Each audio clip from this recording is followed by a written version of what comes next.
تفسیر نور العرفان سے 72 مدنی پھول قسط نمبر 2 الحمدللہ رب العالمین والصلاة والسلام علی خاتم النبیین اما بعد فاعوذ باللہ من الشیطان الرجیم بسم اللہ الرحمن الرحیم۔ تفسیر نور العرفان سے 72 مدنی پھول قسط نمبر 2 دعائے عطار یا رب المصطفیٰ، جو کوئی 17 صفحات کا رسالہ۔ تفسیر نور العرفان سے 72 مدنی پھول قسط 2 پڑھ یا سن لے، اس کا دل قرآن کے نور سے منور فرما اور اس کو ماں باپ اور خاندان سمیت بے حساب جنت الفردوس میں داخلہ نصیب فرما، آمین بجاہ خاتم النبیین صلی اللہ علیہ وآلہ وسلم۔ حضور صلی اللہ علیہ وآلہ وسلم سلام کا جواب دیتے ہیں۔ فرمان آخری نبی صلی اللہ علیہ وآلہ وسلم، ما من احد یسلم علی الا رد اللہ علی روحی حتی ارد علیہ السلام، یعنی جب بھی کوئی شخص مجھ پر سلام بھیجتا ہے تو اللہ پاک میری روح لوٹا دیتا ہے حتیٰ کہ میں اس کا جواب دیتا ہوں۔ حدیث پاک کی شرح حضرت مفتی احمد یار خان رحمۃ اللہ علیہ فرماتے ہیں، یہاں روح سے مراد توجہ ہے، نہ وہ جان جس سے زندگی قائم ہے۔ حضور صلی اللہ علیہ وآلہ وسلم تو باحیات دائمی یعنی ہمیشہ کی زندگی کے ساتھ زندہ ہیں۔ اس حدیث کا یہ مطلب نہیں کہ میں ویسے تو بے جان رہتا ہوں، کسی کے درود پڑھنے پر زندہ ہو کر جواب دیتا رہتا ہوں، ورنہ ہر آن حضور صلی اللہ علیہ وآلہ وسلم پر لاکھوں درود پڑھے جاتے ہیں تو لازم آئے گا کہ ہر آن لاکھوں بار آپ کی روح نکلتی اور داخل ہوتی رہے۔ صلو علی الحبیب صلی اللہ علی محمد۔ مدینے سے گجرات جانے کا حکم۔ مفسر قرآن حضرت مفتی احمد یار خان نعیمی رحمۃ اللہ علیہ 7 مرتبہ حرمین شریفین کی زیارت سے مشرف ہوئے۔ ایک مرتبہ حج کے بعد لمبے عرصے تک مدینہ منورہ کی پرکیف اور نور بار فضاؤں میں اپنی زندگی کے حسین ایام گزارے۔ دل میں یہ خواہش مچلنے لگی کہ کاش کوئی ایسی صورت نکل آئے کہ ہمیشہ کے لیے اسی پاک سرزمین پر رہنا نصیب ہو جائے۔ مسجد نبوی شریف کے قریب رہنے والے ایک صاحب کو خواب میں حضور صلی اللہ علیہ وآلہ وسلم کی زیارت نصیب ہوئی اور یہ حکم ملا، احمد یار خان سے کہو کہ وہ گجرات جائیں اور تفسیر کا کام کریں۔ آپ رحمۃ اللہ علیہ تک یہ پیغام پہنچایا گیا تو آپ رحمۃ اللہ علیہ بے حد خوش ہوئے اور فرمانے لگے، بارگاہ رسالت صلی اللہ علیہ وآلہ وسلم سے یہ حکم ملا ہے کہ گجرات جاؤ تو اب گجرات ہی میرے لیے مدینہ ہے۔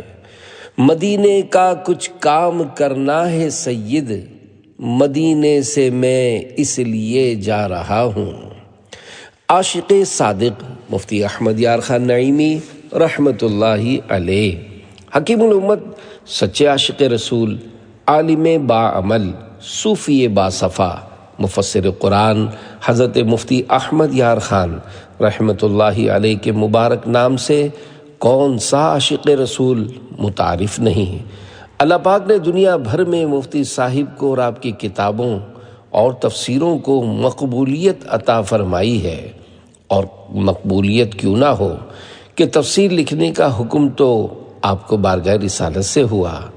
مفتی صاحب کی مشہور 2 تفاسیر ہیں، نمبر 1 تفسیر نور العرفان، نمبر 2 تفسیر نعیمی۔ یہ مکمل تفسیر مفتی صاحب کی نہیں ہے۔ 11 پاروں کی تفسیر لکھنے کے بعد آپ رحمت اللہ علیہ کا انتقال ہو گیا۔ حضرت مفتی احمد یار خان نعیمی رحمت اللہ علیہ اپنے وقت کے بہت بڑے عالم دین اور محدث تھے۔ آپ کی تحریرات و تصنیفات پڑھیں تو ایسا لگتا ہے گویا ہر سطر یعنی لائن سے عشق رسول کے چشمے پھوٹ رہے ہوں۔ تفسیر قرآن ہو یا حدیث کی شرح، مفتی صاحب شان مصطفیٰ صلی اللہ علیہ وآلہ وسلم بیان کرنے کا کوئی موقع جانے نہیں دیتے۔ عقلی دلائل سے متاثر ہونے والوں کو عقلی اور عام مسلمانوں کو نقلی یعنی قرآن و حدیث سے مثال دیتے ہیں کہ اگر بندے نے تنقید کی عینک نہ پہنی ہو تو اش اش کر اٹھے۔ یہ رسالہ آپ رحمۃ اللہ علیہ کی مشہور تفسیر نور العرفان کے حسین نکات پر مشتمل ہے۔ اللہ پاک مفتی صاحب کے مزار پر رحمت و انوار کی برسات فرمائے اور ہمیں ان کے فیضان سے مالا مال فرمائے، آمین بجاہ خاتم النبیین صلی اللہ علیہ وآلہ وسلم۔ سورۃ الانعام سے حاصل ہونے والی 22 خوبصورت باتیں۔ نمبر 1، آسمان بھی ساتھ ہیں اور زمینیں بھی ساتھ، لیکن آسمان ایک دوسرے سے فاصلے پر ہیں اور زمین کے طبقے آپس میں چمٹے ہوئے ہیں جیسے پیاز کے چھلکے۔ نیز ہر آسمان کی حقیقت مختلف ہے، کوئی تانبے کا، کوئی چاندی کا، کوئی سونے کا، مگر ہر زمین کی حقیقت صرف مٹی ہے۔ اس لیے قرآن کریم میں ہر جگہ آسمان کو جمع اور زمین کو واحد فرمایا جاتا ہے، لہذا قرآنی آیات میں تعارض یعنی ٹکراؤ نہیں۔ خیال رہے آسمانوں کی پیدائش 2 دن میں، زمین کی پیدائش 2 دن میں، اور حیوانات، درخت وغیرہ کی پیدائش 2 دن میں ہوئی۔ دن سے مراد اتنا وقت ہے، ورنہ اس وقت دن نہ تھا۔ دن تو سورج سے ہوتا ہے اور اس وقت سورج نہ تھا۔ نمبر 2، کافر پر اس کے برے اعمال سوار ہوں گے اور مومن اپنے بعض نیک اعمال پر سوار ہوگا۔ قربانی سواری بنے گی۔ کافر کی نیکیاں ہلکی اور گناہ بھاری ہوں گے، مومن کی نیکی وزنی اور گناہ ہلکے ہوں گے۔ معدہ خراب ہو تو کھانا بوجھ ہو کر ہم پر سوار ہوتا ہے، معدہ اچھا ہو تو کھانا ہلکا ہو کر خود سواری بن جاتا ہے۔ دل کی سختی کی نحوست۔ نمبر 3، تمام عذابوں میں سخت تر عذاب دل کی سختی ہے، جس سے تعلیم نبی اثر نہ کرے۔ اس سے معلوم ہوا کہ گناہ و معاصی کے باوجود دنیاوی راحتیں ملنا اللہ کا غضب اور عذاب ہے کہ اس سے انسان اور زیادہ غافل ہو کر گناہ پر دلیر ہو جاتا ہے، بلکہ کبھی خیال کرتا ہے کہ گناہ اچھی چیز ہے، ورنہ مجھے یہ نعمتیں نہ ملتی، یہ کفر ہے۔ یہ بھی معلوم ہوا کہ نیک بندے پر تکالیف آنا رحمت الہی کا ذریعہ ہے کہ اس سے اس صالح یعنی نیک بندے کے درجات بلند ہوتے ہیں۔ مومن اور کافر کی موت کے 3 نام۔ نمبر 4، مومن کی موت کے 3 نام ہیں۔ نمبر 1، وفات یعنی اپنا کام پورا کر دینے کا وقت، آگے آرام و انعام کا وقت۔ نمبر 2، وصال یعنی یار سے ملنے کا ذریعہ۔ نمبر 3، شہادت یعنی رب کی بارگاہ میں حاضری کا ذریعہ۔ کافر کی موت کے بھی 3 نام ہیں۔ نمبر 1، تدمیر یعنی تباہی، دمرناہم تدمیرا۔ نمبر 2، ہلاکت، اہلکناہم۔ اور نمبر 3، اخذناہم یعنی مومن کی زندگی کا نام حیات طیبہ یعنی پاکیزہ زندگی ہے، کافر کی زندگی کا نام معیشتاً ضنکا تنگ زندگانی ہے۔ نمبر 5، صالحین کو خوشخبری ہے کہ وہ حضور صلی اللہ علیہ وآلہ وسلم کے دروازے سے درکارے یعنی نکالے نہ جائیں گے، نہ دنیا میں نہ آخرت میں۔ لہذا جو حضور صلی اللہ علیہ وآلہ وسلم کا قرب چاہے وہ رب کی یاد کرے۔ یہ حکم تا قیامت تک کے لیے جاری ہے۔ نمبر 6، ہر ادنا اعلیٰ چیز لوح محفوظ میں لکھی ہے، اور یہ لکھنا اس لیے نہیں کہ رب تعالیٰ کو اپنے بھول جانے کا اندیشہ تھا لہذا لکھ لیا، بلکہ اپنے خاص مقرب بندوں کو بتانے کے لیے ہے جن کی نظر لوح محفوظ پر ہے۔ 7، پیغمبر کے دل میں مخلوق کی ایسی ہیبت نہیں آتی جو انہیں ادائے فرائض سے روک دے۔ 8 دنیا کا قیام اور ہمارے یہاں رہنا عارضی یعنی ٹیمپریری ہے، اصلی مقام آخرت ہے، اس لیے دنیا کو دار الفرار یعنی بھاگ جانے کی جگہ اور آخرت کو دار القرار یعنی مستقل ٹھہرنے کی جگہ کہتے ہیں۔ نمبر 9 صوفیہ کرام رحمۃ اللہ علیہم فرماتے ہیں، جس طرح دانہ بغیر پانی کی مدد کے اگ نہیں سکتا، ایسے ہی ہمارے اعمال بغیر کسی کی نظر عنایت کے بارگاہ الہی میں قبول نہیں ہو سکتے۔ شیطان کے پاس اعمال کا تخم یعنی دانہ کافی تھا، مگر اسے نبوت کا پانی نہ ملا، لہذا قبولیت کا پھل نہ لگا۔ نمبر 10 وائز و عالم اس طریقے سے واز نہ کرے جس سے لوگوں میں ضد پیدا ہو جائے اور فساد و مار پیٹ تک نوبت پہنچے۔ اگر کسی کے متعلق یہ قوی اندیشہ یعنی پورا خیال ہو کہ اسے نصیحت کرنا اور زیادہ خرابی کا باعث ہوگا تو نصیحت نہ کرے۔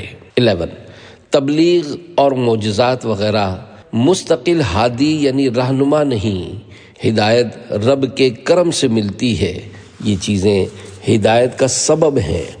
مرض کے دفعیہ یعنی دور کرنے کے لیے دوائیں کہ دوا ضرور کرنی چاہیے مگر بھروسہ رب پر چاہیے۔ 12 جن و انس کے سوا تمام مخلوق الہی حضور صلی اللہ علیہ وآلہ وسلم کی مطیع و فرما بردار رب کی عبادت گزار ہے، کوئی کافر نہیں اور کوئی نبی کا دشمن نہیں۔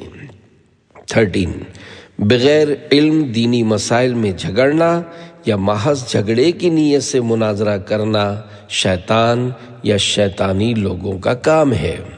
14 گناہگار مومن اپنے گناہ کو اچھا نہیں سمجھتا لہذا مومن رہتا ہے، لیکن کافر اپنی بد کرداریوں کو اچھا جانتا ہے، اس پر ناز کرتا ہے، اس لیے وہ لائق مغفرت نہیں۔ سینے کے تنگ ہونے کی علامت۔ 15 دینی کام بھاری معلوم ہونا، دنیاوی کام آسان محسوس ہونا تنگی سینہ کی علامت ہے، اور تنگی سینہ یہ ہے کہ اسباب کفر جمع ہو جائے اور اسلام کے اسباب نہ مہیا ہو سکیں۔ اللہ بچائے۔ خیال رہے کہ اس سے یہ لازم نہیں آتا کہ بندہ کفر کرنے پر مجبور ہے، بلکہ وہ جو کفر و طغیان یعنی سرکشی کرتا ہے وہ اپنے اختیار سے کرتا ہے، اس کی بد کرداریوں سے دل میں یہ حال پیدا ہوتا ہے جیسے لوہا زنگ لگ کر بیکار ہو جاتا ہے۔ 16 جنت میں ہر قسم کی سلامتی ہوگی، مرض موت کسی کی مخالفت کا خطرہ نہ ہوگا، اس لیے اسے دار السلام یعنی سلامتی کا گھر کہتے ہیں۔ 17 اگر اچھے حاکم چاہتے ہو تو اچھے اعمال کرو۔ 18 قیامت میں حساب کتاب سوال جواب رب تعالیٰ کی بے علمی کی وجہ سے نہیں، بلکہ اس لیے ہے کہ جیسے دنیا میں بے خبروں پر عذاب نہیں، ایسے ہی آخرت میں بھی بلکہ مجرموں کو بتا کر قائل کر کے عذاب دیا جائے گا۔ 19 ظاہر میں نیک رہنا، چھپ کر گناہ کرنا تقویٰ نہیں بلکہ ریاکاری ہے۔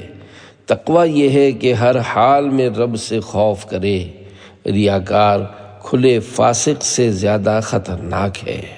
محاورہ تن اجلا من سانولا بگلے کاسا بھیگ، تو سے تو کاگا بھلا جو اندر باہر ایک۔ یہ محاورہ ہے، تفسیر نور العرفان میں اسے بطور شعر لکھا ہے، الفاظ میں کچھ تبدیلی ہے، لغت وغیرہ سے دیکھ کر اسے درست کیا گیا ہے۔ یعنی ریاکار بگلے کی طرح ہے کہ وہ دکھنے میں تو صاف ستھرا اور سفید نظر آتا ہے مگر ہر وقت شکار کے لیے تیار رہتا ہے۔ ریاکار بندے سے تو کوا اچھا ہے کہ وہ جیسا کالا ہوتا ہے ویسا ہی نظر آتا ہے۔ رب تعالی صحیح تقوی نصیب فرمائے، آمین۔ 20 صوفیہ کرام رحمۃ اللہ علیہم فرماتے ہیں کہ معاملات کی خرابی عبادات کی خرابی تک پہنچا دیتی ہے اور عبادات کی خرابی کبھی عقائد کی خرابی کا ذریعہ بن جاتی ہے، ترک مستحب ترک سنت کا اور ترک سنت ترک فرض کا ذریعہ ہے۔ چور کو پہلے دروازے پر ہی روکو۔ 21 اللہ کے لیے زندگی وہ ہے جو رب کے کاموں کے لیے وقف ہو، جیے تو دین کی خدمت اور رب کی یاد میں، مرے تو رب کی اطاعت کرتا ہوا۔ 22 ساری مخلوق میں سب سے پہلے مومن حضور صلی اللہ علیہ وآلہ وسلم ہیں۔ حضرت جبریل و میکائیل علیہ السلام سے پہلے بھی آپ عابد بلکہ نبی تھے۔ سورۃ الاعراف سے حاصل ہونے والی 21 خوبصورت باتیں۔ نمبر 1 رات کا آخری حصہ ذاکرون یعنی اللہ پاک کا ذکر کرنے والوں کے لیے نزول رحمت کا وقت ہے، غافلوں کے لیے نزول عذاب کا۔ اسی لیے اس وقت تہجد کی نماز بہتر ہے کہ غضب الہی کی آگ ٹھنڈی ہو جائے۔ عشق الہی اور محبت رسول۔ نمبر 2 عشق الہی اور محبت مصطفیٰ کا وزن نہ ہوگا کہ یہ عمل نہیں قلبی کیفیت ہے۔ ایسے ہی حضور صلی اللہ علیہ وآلہ وسلم کے اعمال کا وزن نہ ہوگا، کیونکہ کوئی ترازو حضور صلی اللہ علیہ وآلہ وسلم کے اعمال تول نہیں سکتی، جیسے دنیا کے ترازو سمندر کا پانی اور ہوائیں نہیں تول سکتی۔ حضور صلی اللہ علیہ وآلہ وسلم کے نام میں اتنا وزن ہوگا کہ مجھ جیسے لاکھوں گناہ گاروں کے گناہوں کے دفتر یعنی اعمال نامے انشاءاللہ اس کے مقابل ہلکے ہو جائیں گے۔ نمبر 3 سب سے پہلا تقیہ شیطان نے کیا، یعنی جھوٹ بولا کہ دل میں آدم علیہ السلام سے دشمنی رکھ کر زبان سے دوستی ظاہر کی۔ 4 خطا کی اپنی طرف نسبت کرنی چاہیے اور نیک کام کی رب کی طرف، یہ سنت نبوی ہے۔ شیطان نے اپنی گمراہی کی رب کی طرف نسبت کی کہ بولا فَبِمَا أَغْوَيْتَنِي تو نے مجھے گمراہ کر دیا، وہ مردود ہوا۔ 5 شیطان بظاہر کفار کا دوست ہے اور کفار دل سے شیطان کے دوست ہیں، ورنہ شیطان در حقیقت کفار کا بھی دوست نہیں، وہ تو ہر انسان کا دشمن ہے۔ اتفاق میں برکت ہے۔ 6 دوزخ کے عذابوں میں سے ایک عذاب وہاں آپس کی نا اتفاقی بھی ہے، جیسے جنت کے ثوابوں میں سے ایک ثواب وہاں کا اتفاق و محبت ہے۔ دنیا میں جس مومن کے گھر میں سلو ہے وہ جنتی گھر ہے۔ نمبر 7 جاہلوں کی بدتمیزی پر تحمل یعنی برداشت کرنا سنت انبیاء علیہم السلام ہے۔ نمبر 8 دنیا میں مصیبت و آرام امتحان ہے، مصیبت میں صابر یعنی صبر کرنے والا، آرام میں شاکر یعنی شکر کرنے والا رہنا چاہیے۔ 9 مصیبت میں رب کی طرف رجوع نہ کرنا، اس کو اتفاقیات میں سے ماننا غافل قوم کی علامت ہے۔ صحابہ کرام علیہم رضوان ہر بیماری میں سوچتے تھے کہ کس غلطی کی وجہ سے یہ تکلیف آئی، اور ہر نعمت پر خوف کرتے تھے کہ کہیں یہ نعمت رب کا عذاب نہ ہو۔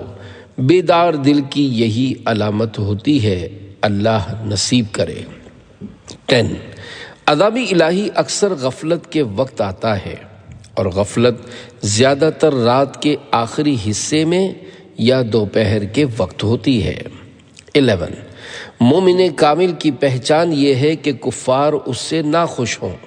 کفار کی ناخوشی قوت ایمان کی دلیل ہے، جس سے کافر بھی خوش ہوں اور مسلمان بھی، وہ منافق ہے۔ 12 غرور وہ آگ ہے جو دل کی تمام قابلیتوں کو جلا کر برباد کر دیتی ہے، خصوصاً جب کہ اللہ کے مقبولوں کے مقابل تکبر ہو۔ 13 اللہ پاک نے امت محمدیہ کے نیک اعمال تو پچھلی امتوں کو بتائے، مگر ان کی بدعمالیاں ظاہر نہ فرمائیں، کیونکہ یہ امت اگرچہ گناہ گار ہے مگر محبوب کی امت ہے۔ 14 حضور صلی اللہ علیہ وآلہ وسلم کی تعظیم قولاً عملاً ہر طرح لازم ہے، بلکہ رکن ایمان ہے، اور جو تعظیم حرام نہ ہو وہ کی جائے، ثبوت کی ضرورت نہیں۔ سجدہ نہ کرو، باقی ہر طرح کی تعظیم کرو۔ 15 حضور صلی اللہ علیہ وآلہ وسلم کی اتباع کے معنی ہے بے سوچے سمجھے ان کی اطاعت کرنا، اپنے آپ کو ان کے ہاتھ میں ایسے دے دینا جیسے مردہ غسل دینے والے کے ہاتھ میں ہے۔ 16 گناہوں کی نحوست سے اللہ کی نعمتیں چھن جاتی ہیں۔ 17 مقدس شہر میں رہنا سہنا بھی اللہ کی ایک نعمت ہے، مدینے والے خوش نصیب ہیں کہ دیار محبوب میں رہتے ہیں۔ 18 جو زبان حمد الہی و نعت پیغمبر نہ بولے وہ گونگی ہے، جو کان اللہ کا کلام نہ سنے وہ بہرے ہیں، جو آنکھ اس کی دلیلیں نہ دیکھے وہ اندھی ہے، کیونکہ اپنے مقصود پیدائش کو ادا نہیں کرتی۔ 19 جن و انس میں ہدایت پر کم ہیں اور گمراہ زیادہ۔ 20 انسان اگر ٹھیک رہے تو فرشتوں سے بڑھ جائے، اور اگر الٹا چلے تو جانوروں سے بھی بدتر ہو جائے، کہ جانور تو اپنے برے بھلے کو جانتا ہے، یہ نہیں جانتا۔ کتا سونگھ کر منہ ڈالتا ہے، مگر یہ انسان بغیر تحقیق ہی حرام حلال سب کھا جاتا ہے۔ 21 جیسے نماز و روزہ وغیرہ عبادات ادا کرنے چاہیے، ایسے ہی عالم یعنی دنیا کی چیزوں میں غور و فکر بھی کرنا چاہیے کہ اس سے معرفت الہی یعنی اللہ پاک کی پہچان نصیب ہوتی ہے۔ سورۃ الانفال سے حاصل ہونے والی 6 خوبصورت باتیں۔ نمبر 1 قرآن خضوع و خشوع یعنی عاجزی و انکسار اور حضور قلبی یعنی خوب توجہ سے پڑھنا چاہیے۔ مومن کا اس جہان میں رب سے ڈرنا آئندہ بے خوفی کا ذریعہ ہے۔ 2 اللہ کے فضل سے مومن کے دل میں کفار کا خوف نہیں آتا، بلکہ کفار کو مومن کی ہیبت ہوتی ہے۔ ایمان مومن کا بڑا ہتھیار ہے۔ 3 اللہ پاک مومن کو ایسی فراست بخشتا ہے کہ وہ مخلص اور منافق کو پہچان لیتا ہے۔ پھر کیسے ہو سکتا ہے کہ حضور صلی اللہ علیہ وآلہ وسلم کو منافقین کی پہچان نہ ہو؟ ایسے ہی مومن نور ایمان سے حق و باطل میں فرق کر لیتا ہے۔ مومن کا دل قدرتی طور پر باطل سے نفرت کرتا ہے اور حق پر راغب ہوتا ہے۔ ریاکاری اور اخلاص کا بیان۔ 4 تقوی کے 4 درجے ہیں، اس لیے ولایت کے بھی 4 درجے ہوئے۔ نمبر 1 کفر سے بچنا، نمبر 2 گناہوں سے بچنا، نمبر 3 مشکوک چیزوں اور شبہات سے بچنا، اور نمبر 4 غیر اللہ سے بچنا۔ غیر اللہ وہ جو رب سے غافل کرے، اگر نماز و دیگر عبادات ریا یعنی لوگوں کو دکھانے کے لیے ہوں تو وہ غیر اللہ ہیں، اور اگر کھانا رب کے لیے ہو تو وہ غیر نہیں۔ 5 تالیاں سیٹیاں بجانا کفار کا طریقہ ہے۔ 6 اللہ سنتا سب کی ہے مگر مانتا سب کی نہیں، مانتا ان کی ہے جو رب کی مانتے ہیں۔ سورۃ التوبہ سے حاصل ہونے والی 23 خوبصورت باتیں۔ نمبر 1 مسجد کی آبادی کا شوق ایمان کی علامت ہے، اسی طرح مسجدوں سے نفرت یا مسجدیں برباد کرنے کا جذبہ کفر کی علامت ہے۔ مسجد میں لائٹنگ کرنے کا رواج بہت پرانا ہے۔ 2 تراویح میں ختم قرآن کے وقت مسجد میں چراغاں کرنا بہت کار ثواب یعنی ثواب کا کام ہے کہ یہ بھی آبادی مسجد یعنی مسجد آباد کرنے میں داخل ہے۔ مسجد نبوی میں سب سے پہلے اعلیٰ فرش حضرت عمر رضی اللہ عنہ نے ڈالے، اس سے پہلے صرف بجری تھی۔ اس کی عالی شان عمارت سب سے پہلے حضرت عثمان غنی رضی اللہ عنہ نے بنائی، اس میں سب سے پہلے قندیلیں تمیم داری رضی اللہ عنہ نے روشن کی۔ عہد فاروقی میں رمضان کی تراویح کے موقع پر آپ نے چراغاں کیا، اور حضرت علی رضی اللہ تعالیٰ عنہ نے عمر فاروق رضی اللہ عنہ کو نور قبر کی دعا دی کہ اللہ پاک آپ کی قبر کو روشن کریں۔ صحابی رسول حضرت دیحیہ کلبی رضی اللہ عنہ مسجد نبوی میں چراغاں کرتے تھے۔ حضرت سلیمان علیہ السلام بیت المقدس میں ایسی روشنی فرماتے تھے کہ کوسوں میلوں دور تک اس کی روشنی میں عورتیں چرخا کاٹ لیتی تھیں۔ حضرت سلیمان علیہ السلام نے بیت المقدس میں کبریت احمر یعنی لال گندھک کی روشنی کی، جس کی روشنی 12 مربع میل ہوتی تھی، اور اسے چاندی سونے سے آراستہ فرمایا۔ یہ سب حضرات اللہ پاک کے پیارے تھے۔ 3.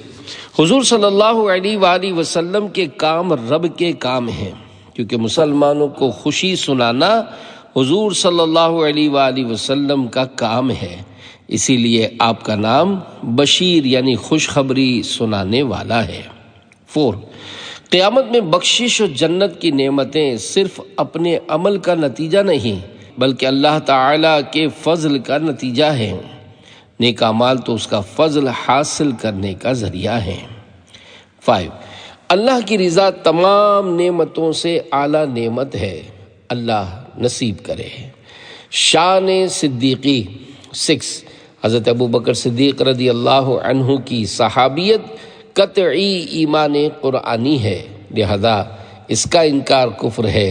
صدیق اکبر رضی اللہ تعالیٰ عنہ کا درجہ حضور صلی اللہ علیہ وآلہ وسلم کے بعد صحابہ کرام میں سب سے بڑا ہے کہ انہیں رب نے حضور صلی اللہ علیہ وآلہ وسلم کا ثانی فرمایا، اس لیے حضور صلی اللہ علیہ وآلہ وسلم نے انہیں اپنے مصلی پر امام بنایا۔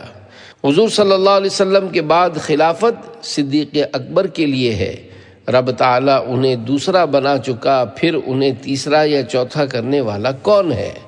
وہ تو قبر میں بھی دوسرے ہیں، حشر میں بھی دوسرے ہوں گے۔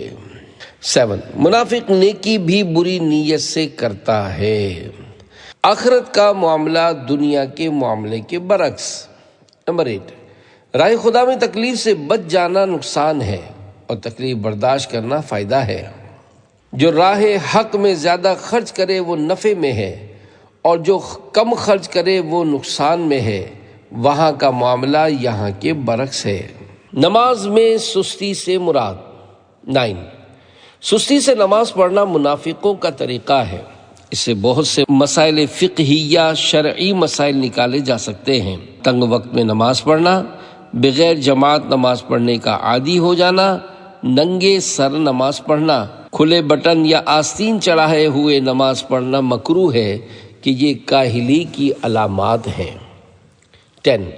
جو مال اولاد رب سے غافل کرے وہ رب کا عذاب ہے، اللہ اس سے بچائے۔ مومن اور کافر کی اموات۔ 11. مالدار کی جان بڑی مصیبت سے نکلتی ہے اور اسے دگنی یعنی ڈبل تکلیف ہوتی ہے، دنیا سے جانے اور مال چھوڑنے کی۔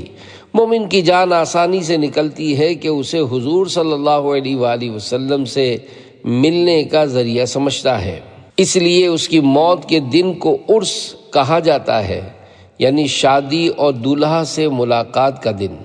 موت ایک ریل یعنی ٹرین ہے جو مجرم کو پھانسی کی جگہ اور دولہے کو بارات کی جگہ پہنچاتی ہے۔ مومن کے لیے موت ملنے کا دن ہے، کافر کے لیے چھوٹنے کا دن۔ جنت کی نعمتیں اور رب کی رضا۔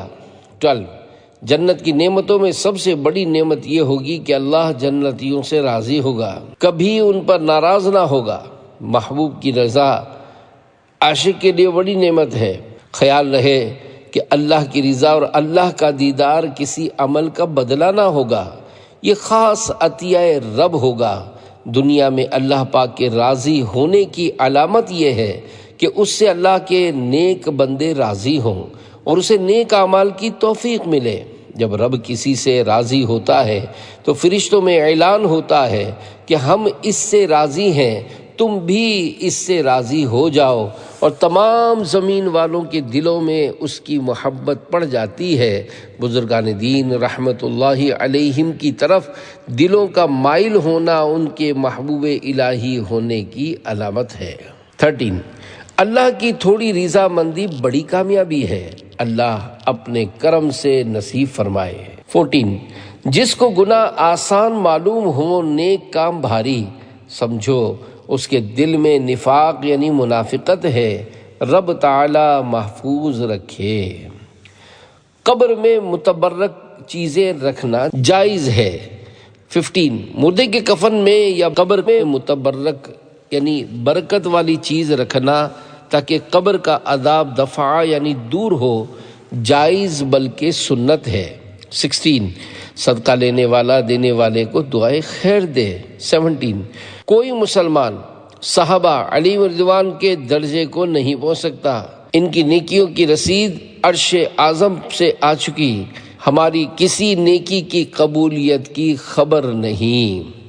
18 حضور صلی اللہ علیہ وآلہ وسلم کے آستانے پر حاضری دے کر توبہ کرنا زیادہ مقبولیت کا باعث ہے۔ پسندیدہ صدقہ 19 جو صدقہ حضور صلی اللہ علیہ وآلہ وسلم کے ہاتھ سے خیرات کرایا جائے وہ بہت محبوب یعنی پسندیدہ ہے، صحابہ کرام علیہ رضوان کا اس پر عمل تھا۔ 20 خطا کار بندے کے لیے بائیکاٹ بہترین اصلاح ہے۔ 21 صوفیہ کرام رحمۃ اللہ علیہم فرماتے ہیں کہ جس کے دل میں نبی سے عداوت یعنی دشمنی ہو اسے توبہ کی توفیق بہت کم ملتی ہے، اکثر اس کا خاتمہ کفر پر ہوتا ہے، رب تعالی محفوظ فرمائے۔ فیضان مصطفیٰ صلی اللہ علیہ وآلہ وسلم 22 حضور صلی اللہ علیہ وآلہ وسلم کی ولادت مکے میں اور رہائش مدینے میں، مگر تشریف آوری ہر مسلمان کے سینے میں ہے۔ جیسے سورج رہتا چوتھے آسمان پر ہے مگر چمکتا سارے جہان پر ہے، جیسے سورج کا عام فیض یعنی روشنی تو ہر جگہ ہے مگر خاص فیوز خاص جگہ، چنانچہ وہ کھیتوں میں دانہ پکاتا ہے، چمن میں پھول کھلاتا ہے، باغوں میں پھل پکاتا ہے، بدخشاں کے پہاڑوں میں لال و یاقوت بناتا، ایسے ہی حضور صلی اللہ علیہ وآلہ وسلم کا عام فیض یعنی تبلیغ ہر ایک کو پہنچا مگر ایمان صرف مومنوں کے ملا۔ عرفان عام اولیاء اللہ کو، قطبیت اور غوثیت کا جام خاص اولیاء کو، صحابیت مخصوص جماعت کو، حضور صلی اللہ علیہ وآلہ وسلم کی وفات سے حضور صلی اللہ علیہ وآلہ وسلم کی ولادت یعنی ظہور ختم ہوا، تشریف آوری ختم نہ ہوئی، آپ ہمیشہ کے لیے آ گئے، جیسے سورج کے غروب سے اس کا ظہور ختم ہو جاتا ہے نہ کہ وجود۔ 23 اور لوگ تو اپنی اور اپنی اولاد کی خیر کے حریص ہوتے ہیں مگر یہ رسول رحمت اپنی امت کی خیر پر حریص ہیں۔